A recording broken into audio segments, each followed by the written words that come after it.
semua. Ibu berharap semua dalam keadaan sehat. Bersyukur pada pagi hari ini Tuhan kembali memberikan kita kesempatan untuk boleh memulai hari yang baru ini. Nah, sebelum kita mendengarkan firman Tuhan, terlebih dahulu kita akan bernyanyi bersama. Ibu berharap semuanya bisa mengikuti ya.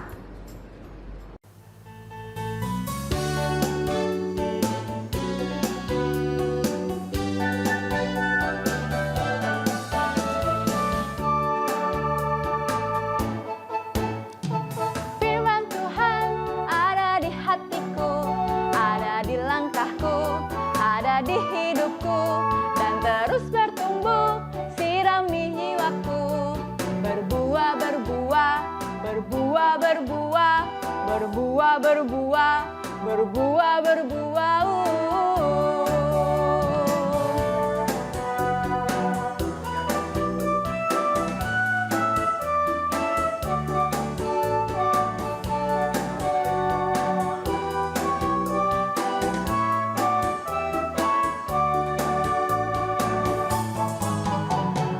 Firman Tuhan ada di hatiku, ada di langkahku, ada di hidupku, dan terus bertumbuh, sirami jiwaku. Berbuah, berbuah, berbuah, berbuah, berbuah, berbuah, berbuah, berbuah.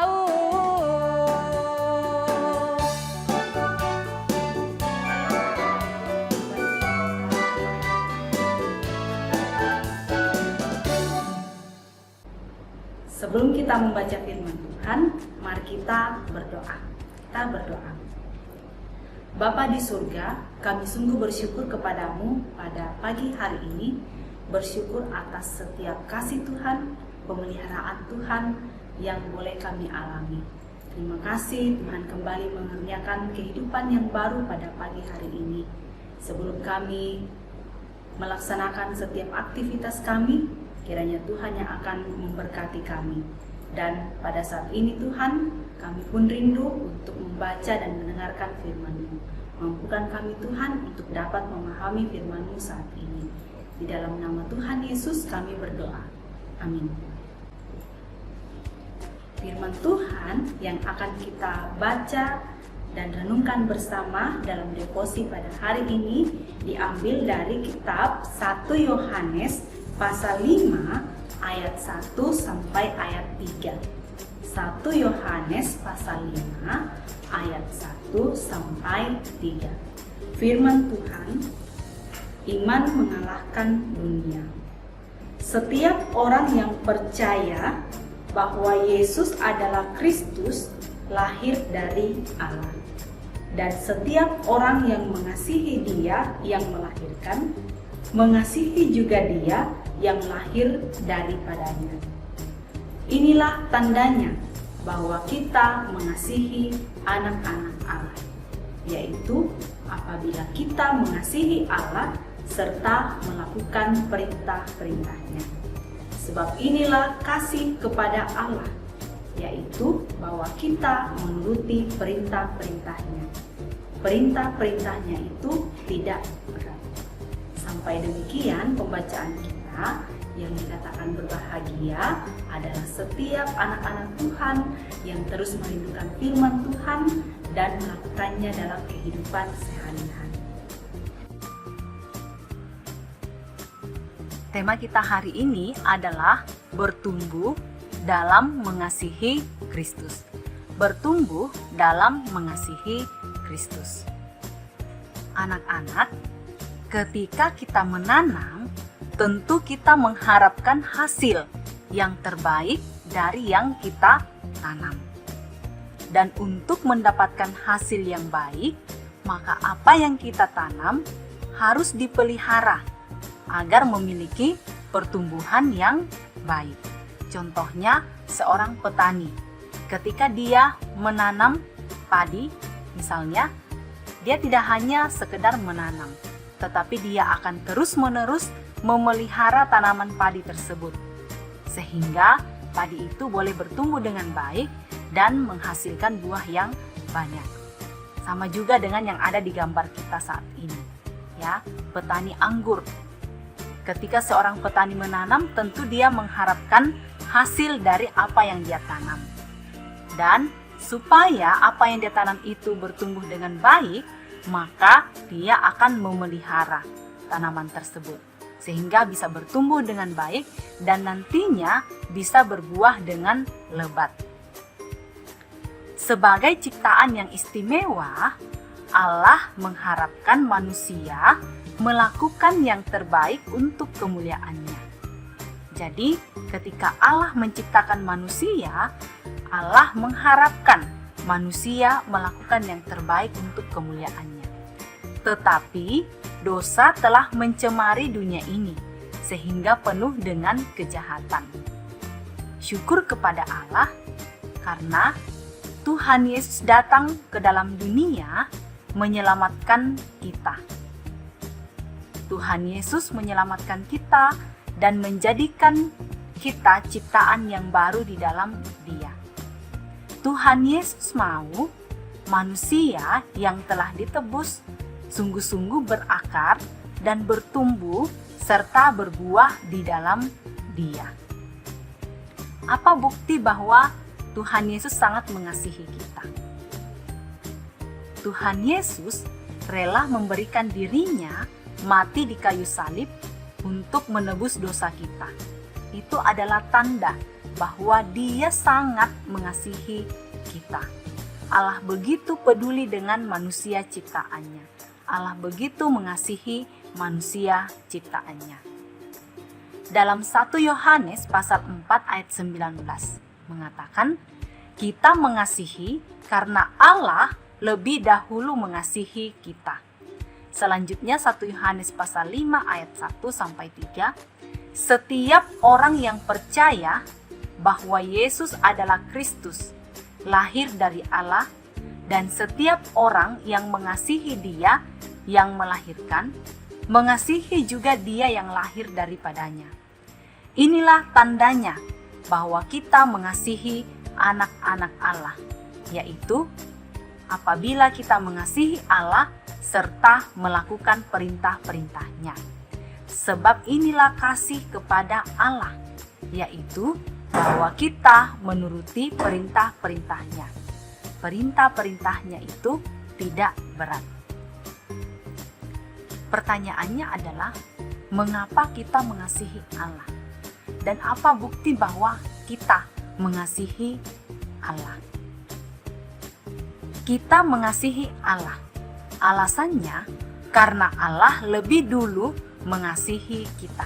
Seperti yang tadi sudah kita baca, bahwa kita mengasihi karena Allah lebih dulu mengasihi kita.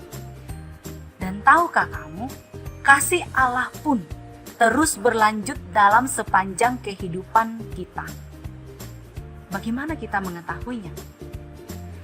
Allah menghadirkan orang-orang di sekitar kita untuk mengasihi kita. Ketika kita melakukan kesalahan, Tuhan memakai orang lain untuk menegur kita. Ketika kita ditegur, itu bukan karena mereka membenci, tetapi justru karena mereka menyayangi kita, maka kita ditegur dan dituntun ke jalan yang benar, sekalipun kadang itu tidak menyenangkan buat kita. Anak-anak di rumah pasti pernah ditegur oleh orang tua ketika melakukan kesalahan. Itu bukan karena orang tua tidak sayang, itu bukan karena orang tua tidak mengasihi, tetapi itu adalah bukti kepedulian dan kasih orang tua kepada kita anak-anaknya. Yang orang tua inginkan adalah anak-anaknya hidup dalam kebenaran. Dan itu adalah tugas dan tanggung jawab dari orang tua, senantiasa membimbing anak-anak mereka untuk hidup sesuai dengan firman Tuhan. Makanya ketika orang tua menegur, ya, itu harus dipahami bahwa itu adalah bukti kasih, bukti cinta orang tua terhadap anak-anaknya. Ketika kita hidup benar, ketika kita mengikuti semua perintah Allah, itu berarti bahwa kita mengasihi Allah. Tanda bahwa kita mengasihi Allah adalah kita melakukan semua perintah-perintah Allah. Allah mau kita belajar mengasihinya, bukan dengan perasaan saja, tetapi dengan menaatinya. Alkitab menghubungkan ketaatan dengan kasih. Keduanya berjalan bersama. Tidak ada kasih tanpa ketaatan. Itu hanya kasih yang mendalam. Tidak ada ketaatan yang murni jika tanpa kasih. Karena itu bukan ketaatan, tapi keterpaksaan. Oleh karena itu, mari kita mengasihi Allah dengan tindakan nyata, yaitu dengan menaati perintah-perintahnya. Ya. Jadi ketika kita melakukan sesuatu, kita lakukan di dalam Tuhan, sesuai dengan perintah Tuhan, itu adalah bukti bahwa kita mengasihi Tuhan. Nah, bagaimana kita menyatakan atau menunjukkan dalam kehidupan kita bahwa kita sungguh-sungguh mengasihi Tuhan? Bahwa kita sebagai anak-anak Tuhan sungguh-sungguh memiliki kerinduan untuk mengasihi Tuhan dalam kehidupan kita. Segala yang kita jalankan harus didasarkan pada firman Tuhan. Ketika kamu belajar, apa kata firman Tuhan? Bagaimana kamu mengasihi Allah ketika kamu belajar? Kita menghargai setiap kesempatan belajar yang diberikan Tuhan kepada kita, mengisinya dengan penuh ketaatan kepada Tuhan, yaitu dengan belajar yang tekun. Ketika jam belajar, kita tidak boleh bermain-main. Kita sungguh-sungguh harus menghargai kesempatan belajar yang Tuhan karuniakan kepada kita. Ketika kita bermain, bagaimana kita menunjukkan bahwa kita sungguh-sungguh mengasihi Tuhan? Dalam bermain pun, kita harus selalu mengingat perintah Tuhan. Kita tidak boleh bermain curang saat bermain. Ya, kita harus bermain dengan baik. Ya. Nah, ketika membantu orang tua, bagaimana kamu menunjukkan bahwa kamu sungguh-sungguh mengasihi Allah? Bantulah orang tua dengan penuh sukacita. Jangan bersungut-sungut ketika diminta orang tua untuk membantunya melakukan suatu pekerjaan. Ya, kita tidak boleh bersungut-sungut, tapi kita bersyukur ketika kita diberi kesempatan untuk mau membantu orang tua. Ketika kita ditanya oleh orang tua, kita harus bersedia untuk mendengar. Ya, kita tidak boleh memalingkan wajah kita ketika orang tua sedang berbicara kepada kita. Ketika kita menghormati orang tua, itu berarti kita melakukan perintah Allah. Dan ketika kita melakukan perintah Allah, itu berarti kita mengasihi Allah. Nah, kalau sementara beribadah di gereja, bagaimana kita menunjukkan bahwa kita sungguh-sungguh mengasihi Allah? Yaitu dengan cara bersungguh-sungguh dalam beribadah. Kita tidak boleh main-main saat kita menyanyi. Menyanyilah kepada Tuhan dengan sepenuh hati. Saat kita berdoa, sungguh-sungguhlah dalam berdoa. Jangan ketika berdoa, kamu main-main. Itu tidak boleh. Ya, nah, kita harus sungguh-sungguh menaruh sikap hormat kita kepada Tuhan dalam beribadah. Ya, tidak boleh bermain-main saat berdoa, saat bernyanyi, ataupun saat mendengarkan firman Tuhan. Tidak boleh, ya. Jadi, itu ada beberapa contoh yang dapat kita lakukan untuk menunjukkan bahwa kita sungguh-sungguh mengasihi Tuhan dalam kehidupan kita. Seiring dengan pertumbuhan kita sebagai anak-anak, Tuhan juga menginginkan kita bertumbuh dalam kasih kita kepada Tuhan. Kiranya firman Tuhan yang sudah kita dengarkan pada saat ini itu dapat terus kita simpan dalam hati, terus kita renungkan dalam sepanjang kehidupan kita, sehingga kita dapat berakar di dalam Tuhan, bertumbuh dan berbuah di dalam Tuhan, sehingga nama Tuhan terus dipuji dan dimuliakan. Terpujilah nama Tuhan. Amin. Demikianlah firman Tuhan. Mari kita berdoa. Kembali kami datang tunduk diri di hadapan hadirat-Mu ya Tuhan, bersyukur atas waktu yang indah Tuhan berikan kepada kami untuk kami boleh membaca dan merenungkan firman-Mu, menjadi pedoman bagi kami dalam menjalani kehidupan kami, khususnya pada hari ini. Firman-Mu Tuhan senantiasa mengingatkan kami untuk sungguh-sungguh mengasihi Tuhan di dalam kehidupan kami. Kiranya dalam sepanjang hari ini, ketika kami melakukan setiap aktivitas kami sungguh-sungguh menunjukkan bahwa kami adalah anak-anak Tuhan yang sungguh mengasihi Tuhan dalam kehidupan kami. Anak-anak-Mu Tuhan akan belajar, kiranya Tuhan memberkati mereka, memberikan kemampuan belajar yang baik. Berkati mereka sehingga mereka dapat memahami setiap materi yang dibagikan kepada mereka. Demikian juga ya Tuhan, untuk Bapak dan Ibu guru, kiranya Tuhan memberkati agar boleh melaksanakan setiap tugas dan tanggung jawab dengan baik pada hari ini. Ampuni salah dan dosa kami, terima kami datang berdoa di dalam nama Tuhan Yesus. Amin. Demikian devosi kita pada hari ini. Selamat belajar, Tuhan Yesus memberkati. Dah.